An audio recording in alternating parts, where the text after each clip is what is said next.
Kembali lagi dalam program Ngopi Sore menyapa Anda semua di sore hari ini. Transaksi digital barangkali sudah cukup familiar ya Pak ya bagi sebagian besar masyarakat.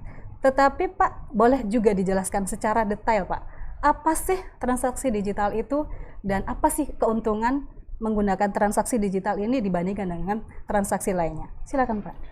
Baik, jadi memang transaksi digital itu memang bahasa modernnya sekarang gitu ya. Cuman kalau secara pengertiannya itu adalah transaksi non tunai atau cashless yang dilakukan pembayarannya via electronic channel, bank ataupun dompet elektronik seperti Gojek gitu kan. Nah, kalau e-channel itu di bank itu bisa seperti ATM, mobile banking, phone banking, internet banking dan lain-lain. Nah, keuntungannya itu yang pasti pertama transaksi itu cepat.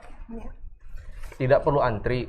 Gitu, karena ya dia bisa bayar dari handphone gitu kan, atau mungkin dia ke ATM gitu, atau lewat internet banking, jadi cepat, tidak perlu antri, aman, karena transaksi itu tercatat gitu kan. Bahkan mungkin bagi orang yang sering lupa pernah lakukan bayar apa aja, itu bisa langsung lihat tuh di story-nya itu, mungkin dari story mutasi transaksi atau transaksi pembayaran, bisa oh semalam bayar ini gitu, ingat gitu. Yang pasti yang terakhir itu adalah aman dari COVID. Saat ini ya, karena tidak pakai uang tunai, tidak berinteraksi dengan katakanlah kasir atau apa gitu, dan juga tidak ada pertukaran uang tunai gitu, karena kan kita ketahui saat ini uang tunai itu salah satu media penyebaran COVID-19 gitu. Nah, jadi dengan transaksi digital ini juga mendukung program pemerintah untuk mengurangi penyebaran COVID-19.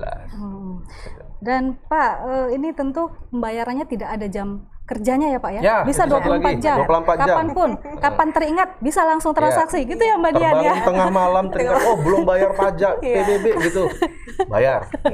Kapanpun bisa ya. Atau mati lampu karena lupa bayar, nah langsung. Yang penting ada kuota Mbak. Ada kuota. Terus Pak, ini kabarnya sudah ada kerjasama ya Pak ya, antara Bank Sumut dengan Gojek. Nah, kerjasama seperti apa Pak yang sudah dilakukan? Bisa dijelaskan Pak? Jadi baik, memang alhamdulillah Bank Sumut itu bekerja sama dengan Gojek itu kita mulai sejak tahun 2019. Itu di bulan Juli Agustus kita bahas TikTokan administrasi, skema segala macam, sampai akhirnya di akhir 2019 itu kita lakukan launching. Itu langsung dihadiri oleh gubernur untuk menyaksikan antara Bank Sumut dengan Gojek. Jadi kita tahap awal pertama kemarin itu kerjasamanya pembayaran untuk pajak bumi bangunan PBB yang ada di Sumatera Utara, juga khususnya Kota Medan gitu. Nah, sampai saat ini juga sudah kita kembangi mulai sampai ke pembayaran universitas dan uang sekolah. Jadi kerjasama dengan GoPay ini kita eksklusif, langsung B2B direct gitu. Pengembangannya juga secara sistem di belakang itu langsung antara tim Bank Sumut dengan tim Gojek sendiri gitu. Dan alhamdulillah untuk Sumatera kita Bank Sumut yang pertama di antara dengan mungkin Bank BPD di Sumatera ya Pak ya, seluruh Sumatera Bank Sumut adalah Bank Pembangunan Daerah dan Bank Nasional yang pertama. Baik, mungkin ke Mbak Dian dulu sebelum ke Bapak ya.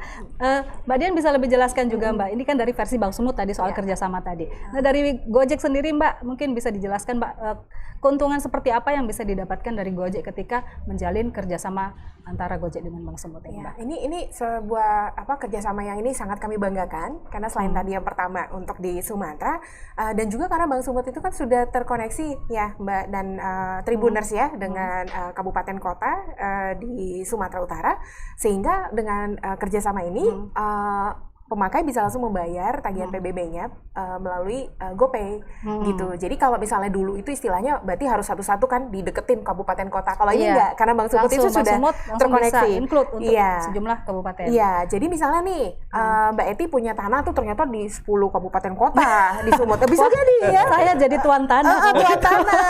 Ya kan kalau misalnya bayar satu-satu minta tolong orang datang ke bank yang di tempatnya kan ribet kan. Nah, ini udah langsung aja. Pakai GoPay jam 12 malam bisa transaksi. Selama saldonya cukup ya. Dan ada kuota. Iya, benar. Kalau kurang, top up dulu. Top up dulu. Ya. Baik, mungkin dari Bapak Ahmad ya, Pak Ahmad ya, bisa dijelaskan Pak, kira-kira retribusi dan pajak daerah apa saja Pak yang bisa dibayarkan melalui GoTagihan dari GoPay ini Pak? Bisa Pak?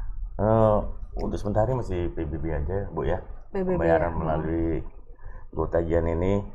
Tapi ya kita berharap juga ini kepada Bank Sumut kolaborasi lah Pak ya, seperti apa yang dia perencanaan Bapak Wali Kota.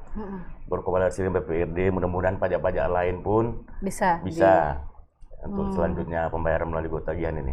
Karena di mana banyak keuntungan yang kita dapat Bu, seperti dibilang Pak Hendy tadi, ya mudah, cepat, akurat. Apalagi ini sesuai dengan peraturan pemerintah nomor 21 tahun 2020 tentang pembatasan sosial selama masa darurat bencana COVID Bu ya. Jadi sangat memudahkan bagi masyarakat, tidak berkumpul, tidak antri untuk membayar. Cukup mungkin ya di dalam kamar aja pun bisa ya Pak ya. Nah, kami sangat bersyukur Bu untuk dalam hal ini kepada Bang Sumut dan pada pihak Bu Dian ya. Dari ini sudah berapa tahun Pak di kantor pajak sendiri untuk realisasi apa namanya transaksi digital yang pembayaran pajak ini sudah berapa lama berjalan? Memang ini kalau pembicaraannya kemarin dari tahun 2018, tapi memang kita ada beberapa kali rapat dengan pihak Bang Sumut. 2019 ya Pak, awal Pak ya. 2019 sudah mulai pembayaran mengenai GoTagihan.